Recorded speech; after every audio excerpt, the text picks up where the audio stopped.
ታሪካችን ሲጀምር ክላር በድንገት ጎረቤቶቻቸው በድንጋጤ ውስጥ ሆነው ሻንጣዎቻቸውን ሲሰበስቡ ታያለች። ለባለቤቷም ነግረው ምን እንደተፈጠረ ለመጠየቅ አብረው ይጣሉ። ወጥተውም ሰላምታ ሲያቀርቡላቸው ጎረቤቶቹ በግልምጫ አይነት አስተያየት አይተዋቸው መኪናቸውን አስነስተው ይሄዳሉ። በመቀጠልም ወደ ዋናው አስፓልት ሄደው ሲመለከቱ ሁሉም ጎረቤቶቻቸው ማለትም እዛ አካባቢ የሚኖሩ ሰዎች በሙሉ በተስፋ መቁረጥ ውስጥ ሆነው በመኪና ሲሸሹ አገኟቸው። ከነሱ በስተቀር ሁሉም ሰው ከአስፈሪ ነገር እየሸሸ ያለ ይመስላል። በዚህ ቅጽበት ብዙ ለማሰብ ጊዜ አልነበራቸውምና ዕቃቸውን ጠቅልለው ሁሉንም ተከትለው ከተማዋን መሸሽ ጀመራሉ። ከከተማው እየወጡ እያለ ግን ብዙ መኪኖች በተቃራኒ አቅጣጫ ሲመለሱ ያያሉ። እነዚህ ሰዎች ለምን ወደ ኋላ እንደሚመለሱ አልገባቸውም። መንገዱ መጨረሻ ላይ ሲደርሱ መንግስት የከተማዋን ብቸኛ መውጫ መንገድ ዘግቶ ሁሉም ወደ የቤታቸው እንዲመለሱና ዜና እንዲጠብቁ አዘዋል። ከዚህ በፊት እንደዚህ ያለ ነገር አይተው አያውቁምና ምን እየሆነ እንዳለ ሊገባቸው አልቻለም። በዚያን ጊዜ ከተራራ ላይ አንድ ድንጋይ መኪናቸው ላይ ይወድቃል። ድምፁን ተከትለው ወደ ተራራው ጫፍ አዩ። ተራራው ሊነቃ እንደቀረበ ግዙፍ አውሬ በኃይል እየተንቀጠቀጠ መሆኑን አዩ። በድንገት ሁለት የጄት ተዋጊዎች በተራራው ላይ ያልፋሉ። እናም እነዛ ጀቶች በድንገት ብዙ ተቀጣጣይ ቦምቦችን በቀጥታ ወደ ከተማ ወረወሩ። መላው ከተማ በቅጽበት በእሳት ነበልባል ተሞላ። በቦታው የነበሩ ሁሉ በከፍተኛ ሁኔታ ፈርተው ነበረ። በዚህ ጊዜ ሁለቱ ተዋጊ ጀቶች ዞረው ወደ ሰዎች አቅጣጫቸው መመለስ ጀመሩ። ወዲያው ሰዎች ፈርተው ወደ የአቅጣጫው ተበተኑ። እናም ሶስቱ ሰዎች እንዲሁ ወደ ተራራ ጫፍ ላይ መሮጥ ጀመሩ። ምክንያቱም ክላር እዚያ ትንሽ የታወቀ መሸሸጊያ ዋሻ እንዳለ ታውቅ ነበር። ጀቶቹም ቦምቦችን በመወርወር ወደ እነሱ እየተቃረቡ መጡ። በፍጥነትም የዋሻውን መግቢያ ያገኛሉ። በዚህ ጊዜ ሁለቱ ተዋጊ ጀቶች ለቤተሰቡ እጅጉን ቀርበው ነበር። በሩን በዘጉበት ቅጽበትም ቦምቡ በራሳቸው ላይ ይወድቃል። እናም ዋሻ ውስጥ ቀናቶችን ማሳለፍ ይጀምራሉ። ውጪ ላይ የሚሰሙት ፍንዳታና የጩኸት ድምፅ መደጋገሙን አላቆመው ነበር። እናም በዋሻ ውስጥ ምን ያህል ጊዜ እንዳሳለፉ አላወቁም ነበር። ሬ በዋሻ ውስጥ ከፍተኛ መጠን ያለው የዕለት ተዕለት አስቤዛ እንደተከማቸ ያያል። ነገር ግን ውጭ ስላለው ነገር ምንም የሚያውቁት ነገር አልነበረም። አሁን ቅድሚያ የሚሰጡት በዋሻ ውስጥ መኖር ብቻ ነበር። 1 ዓመት ሙሉ እዚያ አሳልፈዋል። በዋሻ ውስጥ መኖርን ለረጅም ጊዜ ተለማምደዋል። የውጭው ዓለም ባልታወቁ ፍጥረታት መያዙን ስለሚያውቁና በዓለም ላይ የተረፉት እነሱ ብቻ ሊሆኑ እንደሚችሉ ስለሰጉ መግቢያውን በሰንሰለት አጥብቀው ዘግተውታል። ዞዩ ብዙ ጊዜ ውጪውን ለማየት ፔሪስኮፕን ትጠቀማለች። በድንገት በሩቅ ጫካ ውስጥ የሆነ ነገር እየተንቀሳቀሰ እንዳለ ታያለች። ወላጆቿ ከዋሻው ወጥተው ውጪ ዕቃዎችን እየፈለጉ ነበር። ጫካ ውስጥ እየፈለጉ ይገኙ ነበር። ዞዩ አደጋ እየቀረበ መሆኑን በማየቷ ጮክ ብላ መጣራት ጀመረች። እናቷንና አባቷን በመጣራት ከኋላ ተመልከቱ ብትል ወላጆቿ ግን ምንም ሊሰማዋት አልቻሉም። ዞዩ ደረጃውን ተመለከተች። ዞዩ ከዋሻው እንዳትወጣ ብዙ ጊዜ ማስጠንቀቂያ ቢሰጣትም ልታድናቸው ስለፈለገች ምንም ግድ አልሰጣትም። ከወጣች በኋላ ወላጆቿን ቦታው ላይ ታጣቸዋለች። በጭራቆች ተይዘዋል ብላ ደነገጠችና ዞዩ ጮክ ብላ መጮህ ጀመረች። ክሌር ከኋላዋ መታ አፏን ትይዛታለች። በዚህ ጊዜ በጫካ ውስጥ ያሉ ነገር ወደ እነርሱ ሲሮጥ ዱካ ሰሙ።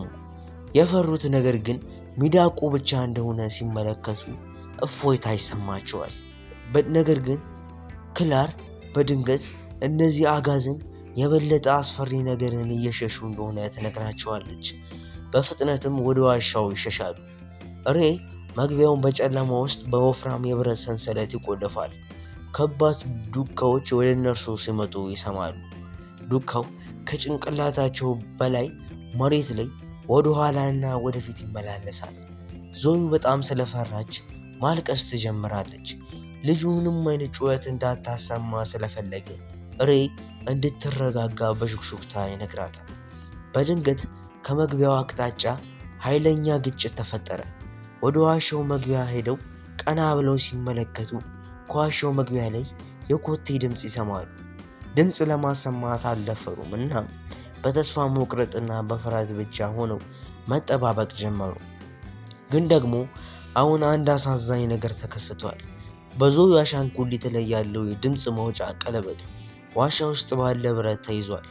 በሚቀጥለው ሰከንድ ውስጥ እየጎተተች ስትሄድ አሻንጉሊቷ ድምፅ ማሰማት ትጀምራለች። በዚህ ጸጥታ የሰፈነበት አካባቢ ድምፁ ጆሮ የሚበሳ ነበረ።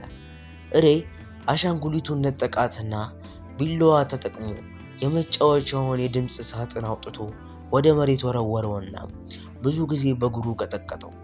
ከዚያ በኋላ ድምፁ ያቆማል።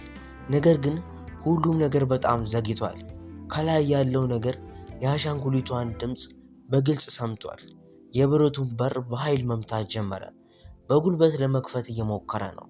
ምንም እንኳን የብረቱ በር በግዙፍ ሰንሰለት ተዘግቶ የነበረ ቢሆንም እነዚህ ሰንሰለቶች ለአደጋ የተጋለጡ ይመስሉ ነበረ። የያዟቸው በርካታ መያዣ ብረቶችም ተሰባበሩ። ክላር የቀረውን ሰንሰለት በመያዝ ወደ ላይ ከመውጣት በስተቀር ምንም ማድረግ አልቻለችም። የብረት በር ለመያዝ የራሷን ክብደት ለመጠቀም ሞከረች። ነገር ግን ይህ ቢሆንም የብረቱን በር አሁንም ቀስ በቀስ እየተጎተተ ነበረ። በበሩ ክፍተት ውስጥ ጥንድ በጣም ቢጫ አይኖች ታዩ። በዚህ ጊዜ ሬይ በብረት ዘንግ ያንን ጭራቅ ይዋገዋል። ይህም በሩ ለመዝጋት የተወሰነ ጊዜ ሰጣቸውና የመቆለፊያውን ጎማ በብረት ዘንግ አጠበቁት። በመጨረሻ ደህና ነን ብለው አስበው ነበረ። ነገር ግን ድርጊቱ አሁን በግልጽ ከላይ ያለውን ነገር አስቆጥቶታል። ከላይ ያለው ነገር በአቅራቢያ ያሉትን ባልደረቦቹን ሲጠራ ይሰማሉ። የጭራቁ ድምፅም ዋሻውንና ውስጡ ያሉትን ዕቃዎች በኃይል ለማጥፋት በቂ ይመስል ነበር። በመጨረሻም የኃይለኛ ጭራቅ ኃይል የብረት ሰንሰለቶችንና ቁርጥራጮችን በኃይል ሰባበራቸው።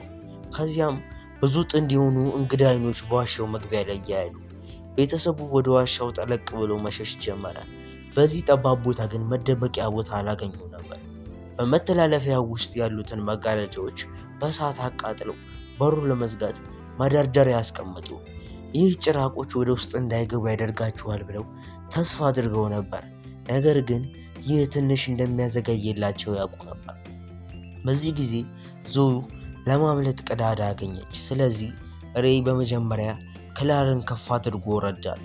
ክላር ከወጣች በኋላ ሁሉም ጭራቆች ወደ ዋሻው ውስጥ እንደገቡ አወቀችና ከቤት ውጭ ደህንነቱ የተጠበቀ እንደሆነ ስታስተውል ወዲያው ዞዩን አነሳቻት።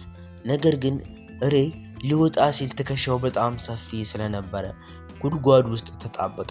ጭራቆቹ ወደ ውስጥ ለመግባት ሲቃረቡ አይቶ ሬይ ከነዚህ ጭራቆች ለማምለጥ ሲል በጭካኔ የራሱን ክንድ ይሰብረዋል። ነገር ግን በመጨረሻ እንደምንም ብሎ ግማሽ ሰውነቱ ከዚያም ገሃነም ዋሻ ሲያስወጣ አንድ ጥንድ ትልልቅ እጆች እግሩን ያዙት። የመጨረሻውን ቃላቱን በተስፋ መቁረጥ ለሚስቱ እንደሚወዳት ነገራት። ከዚያም በዚያ ኃይለኛ እጅ ተጎተተ። ከትንሽ ቆይታ በኋላ ደም ወደ ተረጨና ከስር የሚሰማ ልብ የሚሰበር ጩኸትና የትግል ድምፅ ተሰማ።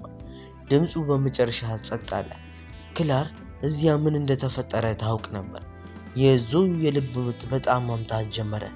የዚህ ሰዓት ክላር በድንጋጤ ዞዩን ይዛት ወደ ጫካው ዘልቃ መሮጥ ጀመረች። በጫካ ውስጥ ካለፉ በኋላ መጀመሪያ የተሰደዱበት ከተማ ደረሱ። ይህ ቦታ ፍርስራሾች ብቻ ነበረ። በዚህ ቅጽበት ከፍተኛ ግድግዳዎች ተገንብተው የለይቶ ማቆያ ማስጠንቀቂያዎች በየቦታው ተለጥፈው ይመለከታሉ። በድንገት ሄሊኮፕተር ወደ እነርሱ ሲመጣ ያያሉ። እናም የሄሊኮፕተሩ የፍተሻ መብራቶች ሁለቱ ላይ በመብራታቸው መደበቂያ ቦታ አልነበራቸው። የሄሊኮፕተሯ የብረት መረብን አስወነጨፈችና አጥብቆ የያዛቸው። ሁለቱ በጣም ታግለዋል እና ያድኗቸው የነበሩ ጭራቆች አሁን ከፊት ለፊታቸው ነበሩ። በዚህ ጊዜ እነዚያ በፍጹም የማይታወቁ ጭራቆች ሳይሆኑ ሙሉ በሙሉ የታጠቁ የባዮሃዛርድ ልብስ የለበሱ ወታደሮች መሆናቸውን ሲያውቁ ያስገርማቸዋል። ቢጫ የማታ መነጽራቸውን አንስተው ሌሎች በሕይወት የተረፉ ሰዎችን ለማደን ሄሊኮፕተሯ እንድትሄድ ምልክት ይሰጣሉ። በተመሳሳይ ጊዜ አንድ ወታደር የክላርና የዞዩን ደም ለመፈተሽ መርፌ ይሰጣቸዋል። ሆኖም የፈተና ውጤቶቹ ያስገርማሉ። የሁለቱም ደም ቀደም ሲል በበሽታ በተያዙ ሰዎች ላይ ብቻ የተገኘውን ጥቁር ደም ጋር ይመሳሰላል። በአደጋው ለአየር ወለድ ቫይረስ መጋለጣቸውና በሽታው እየጀመራቸው መሆኑ ታወቀ። የሚገርመው ግን በእነዚህ ሁሉ ዓመታት የተደበቁት ከጭራቆች ሳይሆን ይልቁንም በበሽታ የተበከሉትን ሰዎች ከሚያጸዱ ወታደሮች ነበር። አሁን እነዚህ ወታደሮች ሁለቱንም ሊገሏቸው ተዘጋጅተዋል። ክላር ልጇን ለመጠበቅ በጣም ፈልጋለች። ጥቁር ደም ከዓይኖቿ ጥግ ወጥተው ቀስ በቀስ መላ ሰውነቷን ይሸፍኗታል። ልክ ወታደሮቹ ሊተኩሱ ሲሉ አባትየው በድንገት መጥቶ ያስቆማቸዋል። ሬ እንደነሱ ሙሉ ለሙሉ ስለተቀየረ አሁን ላይ ከባድ የሆነ ኃይል አግኝቷል። በጥቂት ሰከንዶች ውስጥ የታጠቁ ወታደሮችን ኃይሉን ተጠቅሞ ይመታቸዋል። ነገር ግን ይህ ቢሆንም ወታደሮቹ የጥይት በረዶ ማዝነብ ይጀምራሉ። እናም እሱ መቋቋም አልቻለም። በመጨረሻ ከአቅሙ በላይ ሲሆን ይወድቃል። ወታደሮቹ መድከሙን ሲያረጋግጡ ወደ እናትና ልጅ ይዞራሉ። እናም ሁለቱ በቦታው አልነበሩ። የተለወጡት እናትና ሴት ልጅ በዛች ቅጽበት ሙሉ ሰውነታቸውን አጥተው ያስመለክተናል። እናም ዞ በንዴት አንድ ወታደር ትገድላለች። ከዚያ በኋላ ብቻ ቀስ ብለው ተረጋግተው ወደ ሰው ቅርጽ ይመለሳሉ። ከሰዓታት በኋላ ድምፅ በመጥፋቱ ዞዩና ክላር ወደ ሬ ጎን እየተጣደፉ ይሄዳሉ። እናም ሬ በከባድ ቆስሎ እዚያ ተኝቷል። እናም የህይወቱ የመጨረሻ ጊዜዎችን እዚያው ከሱ ጋር ይቆያሉ። ነገር ግን በዚያው ቅጽበት ክላር ከሩቅ አስፈሪ ድምፅ ትሰማለች። ሊያድናቸው የነበረው ሄሊኮፕተር እንደሆነም ትመለከታለች። ወደኋላ እየዞሩ ክላርና ዞዩ ከሄሊኮፕተሩ ፍለጋ መብራቶች ማምለጥ ችሏል። እናም የፍሳሽ ማስወገጃ ጉድጓድ ያገኙና እዛም ሲገቡ በዋሻው ውስጥ ጆይ የሚባል ወጣት ልጅ ጋር ይገናኛሉ። እሱ የዞዩ ጓደኛና የነ ክላር ጎረቤት ነበረ። ጆይ ጠመዝማዛውን የምድር ውስጥ መንገዶች መራቸው። ብዙም ሳይቆይ ክላርና ዞዩ በዚህ የከርሰ ምድር ጠፈር ውስጥ የሚኖሩ ሌሎች የተረፉ ሰዎችን ያገኛሉ። ልክ እንደነሱ የነበሩ ሰዎች። በመጨረሻም በድህረ ምጽአት ጨለማ ውስጥ አዲስ ህይወት ለመጀመር ወደዚህ የከርሰ ምድር ማህበረሰብ በማቅናት በመክፈቻው በኩል